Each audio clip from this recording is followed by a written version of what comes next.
Welcome everyone to the employer education session.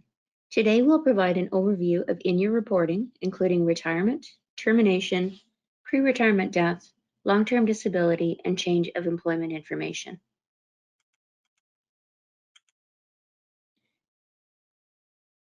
This session is part of our employer education program, which is a key component to managing risk to the plan and is tied to the employer attestation of compliance initiative. Presenting with me today is Christine Wachira and Joyce Zhang, who are pension analysts with the Employer Services team. Bill Hurley, team lead for Employer Services, Maria Alero, senior pension analyst, Joseph Barone and Shervan Bhatt, pension analysts for Member Services, are also joining us today to assist with any questions you may have. Here is our agenda for today. I will now pass it over to Christine. Thank you, Sandy. Let's first look at retirements. Before initiating the retirement process, it's important to note when members become retirement eligible. For DBplus members, retirement eligibility is based on age only. If a member is age 50 or over, they're eligible to retire and can collect their pension. If they don't meet this criteria and they leave employment, it's considered a termination. This slide shows us the retirement process. To initiate the retirement process, complete the pension application via PAL, or report the change in status on the monthly payroll-based reporting file. We calculate the member's pension and send the retirement package to the member within 30 days of receiving the pension application. The member returns the completed option document with the supporting documentation to the CAAT plan. If they have opted for an immediate pension, we will set up the member's monthly pension on the next available payment date. If members are interested in a pension purchase or transfer calculation, this must be completed well before the retirement process is initiated. This will help to ensure the pension is paid on time. It is important for the pension applications to be sent to us in a timely manner. It is recommended that you submit the pension application 3 months prior to the date of retirement. The reason for this is that it gives us enough time to review the application and process the calculation. It also gives the member sufficient time to review the package and make their decision. To ensure the new retirees receive their first pension payment on time, they must submit the completed retirement option documents and the supporting documentation prior to the processing deadline. You can refer to the payment schedule in the employer manual for deadlines and pension payment dates. A link is provided in this slide. If you have already submitted a pension application and realize there are changes to be made, you must complete a revised pension application and submit it to CAAT before we can adjust any member's benefit. However, pension revisions have a threshold of $140 in total member and employer contributions. If the revisions are within this range, you do not need to send a revised pension application. We want to provide some clarification on the last day worked and retirement dates that are required on the pension application. In most cases, the last day worked is the same as the last day for which the member works for the employer. There may be some special situations. For example, a member may be provided with a pensionable severance payment, and in this cases, the last day worked is the same as the last day which the member was paid for their work and made contributions to the plan. The retirement date is the last day of the month which the member made contributions to the plan. To start a retirement in PAL, select the pension application link on the left-hand sidebar and search for the member. After selecting the member, you will be taken to the pension application page. Provide all the required information. Once complete, you can either save the transaction or proceed with submitting the application to the plan. After you have successfully saved the pension application, you will be automatically redirected to the dashboard of the portal. You will be able to see the pension application in your recent activity section and in the transaction and process section. You can also review the pension application you saved from the transaction and process section. Saved transactions that have not been submitted to CAAT will expire within approximately 45 days after it was last saved. A system-generated email notification will be sent 30 days after the transaction was last saved. If the transaction is not resaved or submitted to the plan, a final reminder will be sent 15 days later. If not actioned, the transaction will be purged from PAL. After you've submitted the transaction, the pension application will appear on your dashboard under the Transactions Sent to CAAT section and in your Recent Activity section. If you need to revise a previously submitted pension application, open the original application submitted to CAAT. Under the Revise Information section, check the box for Are you reporting a data change? This will unlock all the data fields.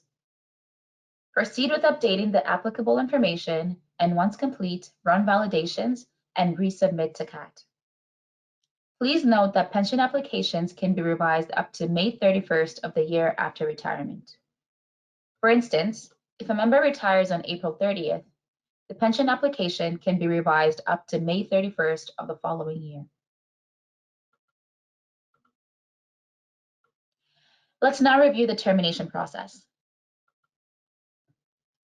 What defines a termination from the pension plan? A member is terminated when they end their employment with all their CAAT employers and are not eligible for retirement. For DBplus, eligibility is based on the age of a member. If they have not attained age 50, they're eligible for termination benefits from the plan. The first stage of termination is extension of membership. Following the termination of employment, a member who is not eligible to retire at the date of termination will enter the 24-month extension of membership period called EOM. When a member terminates employment with their employer, they are not terminated from the CAAT plan. A member who works at more than one employer must terminate employment at all employers before being eligible for a benefit. In this case, the 24-month extension period will begin when they terminate from their last place of work. Annual pension statements are sent to members during their EOM period. Similar to active members, they are due by June 30th.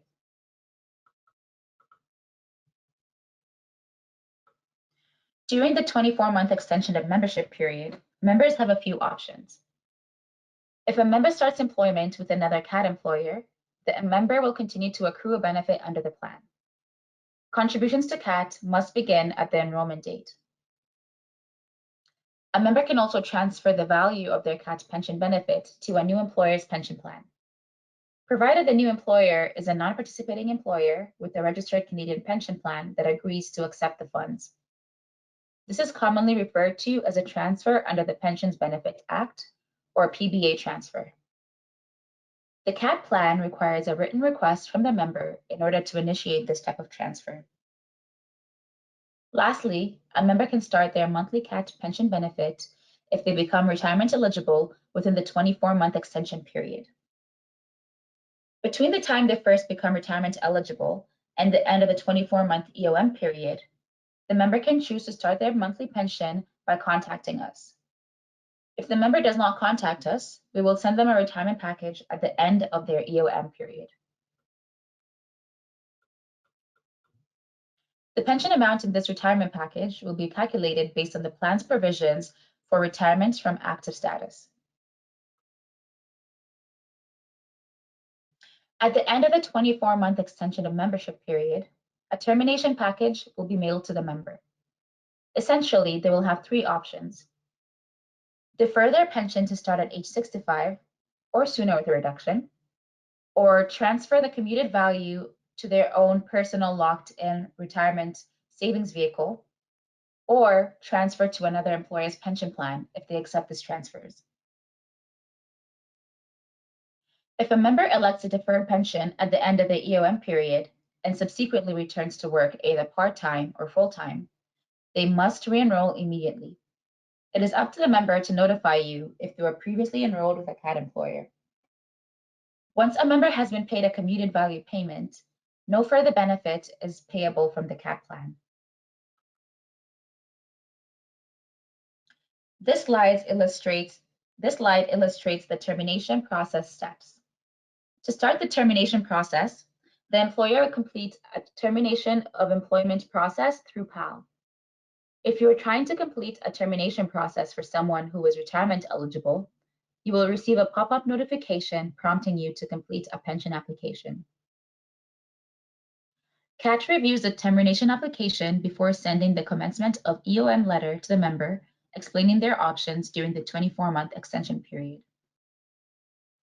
At the end of the 24-month extension period, we send the termination option document to the member. The member is responsible to return the completed form along with the required documentation for us to set up payment on the next available payment date. If members do not respond to their option package within 6 months, they will be deemed deferred and will no longer be eligible to transfer their commuted value to a locked-in vehicle. All deferred members will receive deferred annual statements by June 30th. We want to provide some clarification on last day worked and termination dates that are required in the termination application. The last day worked should be the last day which the member worked and made contributions to the plan. The termination date should be the last day of employment with the employer. In some cases, the member may have a termination date that is later than the day they last contributed. This may occur when a contract ends, but the employment relationship is still active until there is formal separation of employment after the last contract.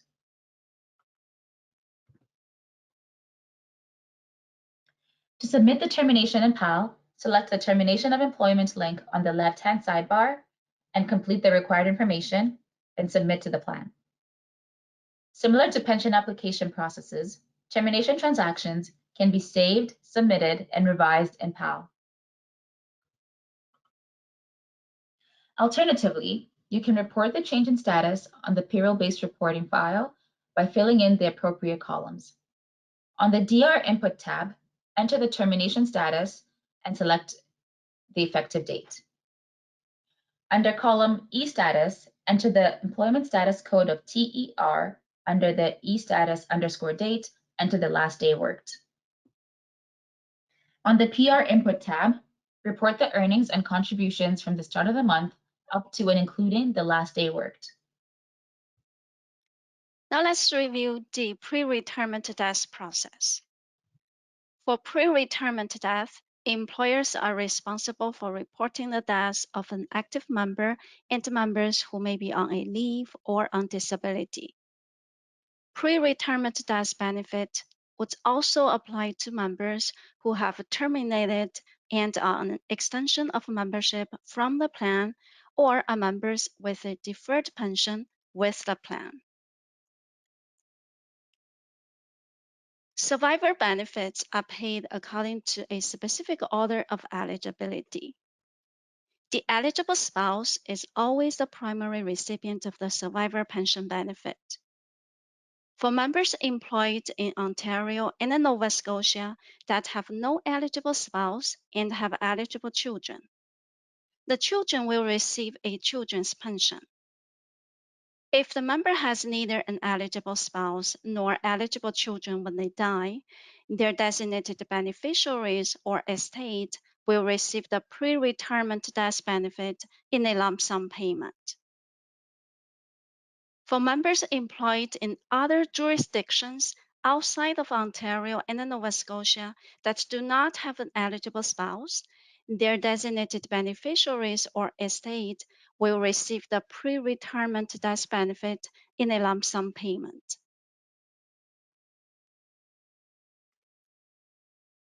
To report a pre-retirement death, complete a death benefit application and submit it to CAAT. If there is an eligible spouse, the spouse will provide proof of age for the member and themselves. They will also have to provide proof of death and proof of marriage or declaration of common law status. They can provide these documents directly to CAAT or to the employer when they sign the application form. We will calculate the survivor benefits and mail the pre-retirement death option package to the member's eligible survivor. The eligible survivor will forward the completed signed option document and the supporting documentation to CAAT. We will process the payments once we have received all the completed forms. The death benefit will not be processed until proof of death and member proof of age have been received. A pension adjustment is not required in the member's year of death. The death benefit application can be found in the employer manual under the Forms section.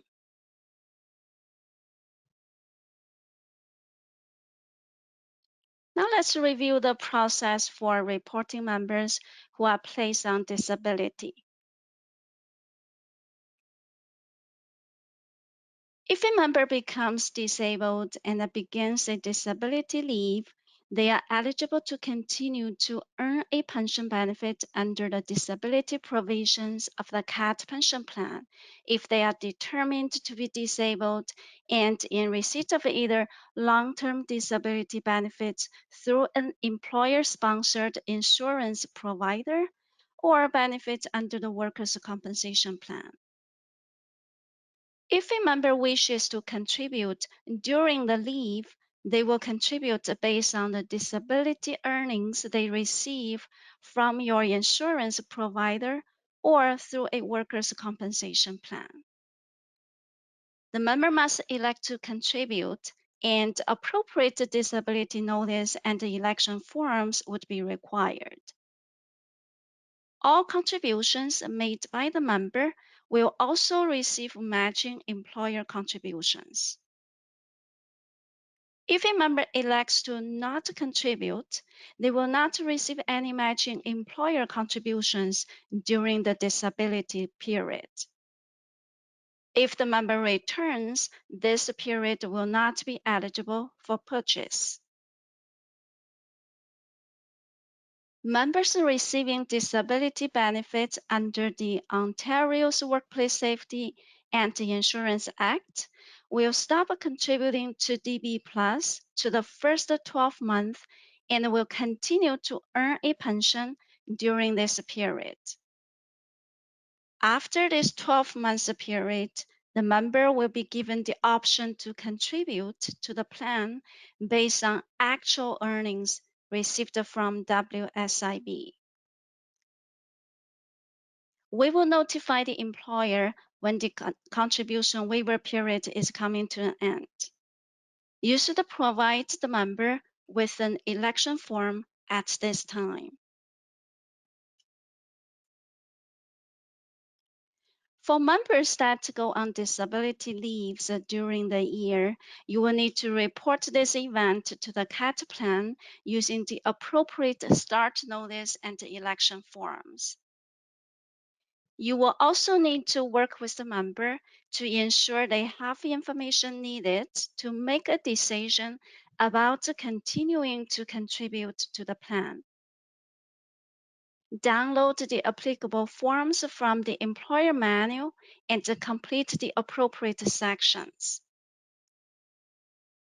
The member must make their election on this form, electing whether to contribute or not while on disability. If the member elects to contribute, you will collect the member's contributions and submit them and the employer's contributions to CAAT. When the member returns to work, download the applicable stop notice and election form to complete and submit to CAAT. You can locate the disability forms in the employer manual in the Forms section under the Disability Forms drop-down as shown on this slide. Now let's review the change of employment information process. If you have any changes for member data you would like to report, These changes can be done on the DR Input tab by entering the new information that you would like updated. Data such as date of hire, date of enrollment, and job code can all be updated using PBR. No additional form would be required to be submitted if you report changes through PBR. Alternatively, you can complete a change of employment form found in the employer manual. Follow the process steps to upload your PBR load file, validate, review, edit, and post the data through PAL. Changes will be updated in our administration system and immediately accessible to your members in My Pension. The change of employment form can be found in the employer manual in the Forms section under the Change of Information Forms drop-down as shown on this slide. Okay, this concludes our presentation for today. Our next session is scheduled for June 2nd and will be on enrollment eligibility for plan members. Invitations will be sent out 2 weeks prior to the session. We ask that you provide your employer PA with a list of everyone who attended today's session so that we may track this information on your behalf. This information will be provided back to you quarterly and again at the end of the year as part of the attestation process. When you leave today's meeting, you'll have an opportunity to complete a brief survey. We would appreciate you taking the time to complete the survey, as this will help us in making these sessions more valuable to you. Thanks again for attending and have a great day.